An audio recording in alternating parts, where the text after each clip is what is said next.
फलटणमधील doctor तरुणीच्या आत्महत्या प्रकरणामध्ये विरोधकांकडून आरोप होत आहेत आणि यावरून फडणवीसांनी रणजितसिंह निंबाळकरांना क्लीन चिट दिली आहे। निंबाळकर सचिन पाटलांचा या प्रकरणाशी काहीही संबंध नाही असं फडणवीसांनी म्हटलंय।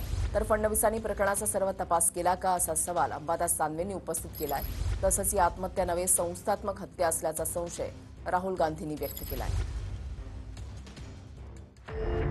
फलटणमधल्या तरुणीच्या आत्महत्या प्रकरणात मुख्यमंत्री फडणवीसांनी माजी खासदार रणजितसिंह निंबाळकरांना क्लीन चिट दिली आहे। विरोधकांनी काहीही कारण नसताना रणजितसिंह निंबाळकर आणि सचिन पाटलांचं नाव या प्रकरणात घुसवलं असंही फडणवीस म्हणाले।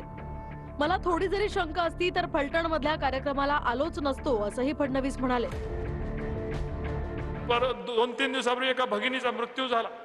मृत्यूचं कारण हातामध्ये लिहून ठेवलं, पण माझ्या बाबतीत या ठिकाणी राज्यामध्ये आपण येणार आहात, आपण येऊ नये म्हणून गलिच्छ असं राजकारण झालं। प्रत्येक गोष्टीत राजकारण घुसवायचं अशा प्रकारचा अतिशय निंदनीय प्रयत्न या ठिकाणी होताना पाहायला मिळाला। या महाराष्ट्राला देवाभाऊ माहिती आहे। एवढीशी जरी शंका असते प्रोग्राम रद्द करून या ठिकाणी आलो नसतो।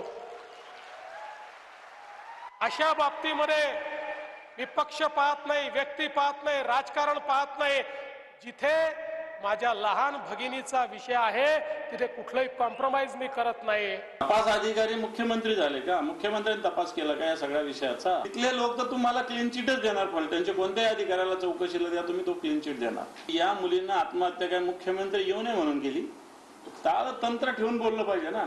उद्या शिवसेनेच्या महिला आघाडीच्या वतीनं सगळ्या राज्यातल्या पोलीस अधीक्षक पोलीस आयुक्तांना निवेदन स्वरूपात आंदोलन करा। निवेदन